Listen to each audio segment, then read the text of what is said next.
अस्सलाम वालेकुम। आज हम क्लास 9 साइंस की chapter number 1 physical quantities and measurement के इंपॉर्टेंट न्यूमेरिकल अटैम्प्ट करने जा रहे हैं, सॉल्व करने जा रहे हैं। तो देखिए, ये वाला न्यूमेरिकल की बहुत चांसेस है पेपर में आ सकता है। ठीक है, तो सबसे पहले देखते हैं कि हमें क्वेश्चन में क्या चीज़ गिवन है और क्या हमसे मांग रहा है।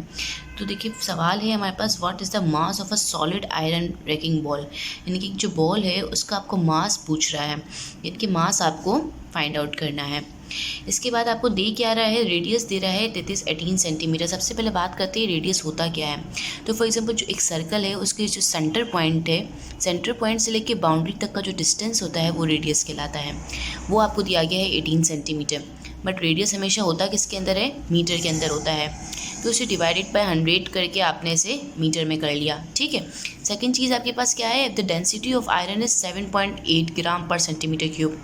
डेंसिटी आपको दे रहा है, बट डेंसिटी भी हमेशा होती है किलोग्राम पर सेंटीमीटर क्यूब में। ठीक है, तो आपको इसको भी कन्वर्ट करना पड़ेगा। तो इसकी काफ़ी लेंथी कैलकुलेशन है, बट अगर हम सिंपल इसको देखें कि मल्टीप्लाई बाय 1000 कर लें तो वो जो है आपका किलोग्राम पर मीटर क्यूब में कन्वर्ट हो जाएगी। ठीक है, तो ये दो कन्वर्जन आपने लाजमी करनी है। अगर ये नहीं करेंगे तो फिर फ़ायदा नहीं है, आगे आप जो भी करेंगे गलत हो सकता है।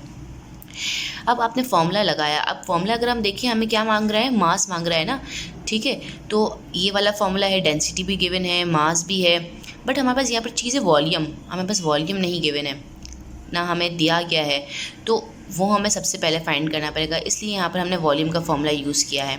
ठीक है, ये पी जो है वो डेंसिटी का सिंबल है, ये मास और ये वॉल्यूम। ठीक है, अब हमारे पास जो है वो मास फाइंड करना है, डेंसिटी हमें गिवन है, बट हमारे पास वॉल्यूम जो है वो नहीं है। तो सबसे पहले हमें वॉल्यूम फाइंड करना है। वॉल्यूम के हमने ये वाला फॉर्मूला लगाया। ठीक है, वॉल्यूम ऑफ स्फेयर का फॉर्मूला है, स्फेयर यानी कि कोई सर्कुलर शेप। अब हमारे पास यहाँ पर बॉल की बात की गई थी ना ऊपर, तो ये स्फेयर शेप है, इसलिए हमने वॉल्यूम ऑफ स्फेयर का फॉर्मूला यूज़ किया है। अच्छा, अब यहाँ पर 4/3 का वैसे ही पाई की वैल्यू जो होती है वो कांस्टेंट होती है, 3.142, या 3.142 होगी या 22/7 होगी। ठीक है, हमने यहाँ पर 3.142 ली। अब आर है यहाँ पर रेडियस। रेडियस हमारे पास गिवन था 0.18 मीटर। ठीक है, तो इसका क्यूब है रेडियस का, तो हमने 0.18 का क्यूब निकाल लिया, तो ये आ गई कुछ वैल्यू। ठीक है, इन दोनों को डिवाइड किया, ये आ गया, और इन तीनों को आपस में मल्टीप्लाई कर लिया क्योंकि इनके बीच में कोई साइन नहीं, इट्स मीन्स मल्टीप्लिकेशन। तो वॉल्यूम हमारे पास आ गया मीटर क्यूब के अंदर। यूनिट्स लगाना आप ना भूलिएगा क्योंकि इससे नंबर आपके डिडक्ट हो सकते हैं। ठीक है, तो वॉल्यूम का यूनिट हमेशा होता है मीटर क्यूब, तो 0.024 आपके पास आ गया। अब आप सिंपली ये वाला फॉर्मूला लगाएंगे और वाइंड अप करेंगे। ठीक है, तो सबसे पहले ये वाला फॉर्मूला लगाया और फॉर्मूले को थोड़ा सा अरेंज किया।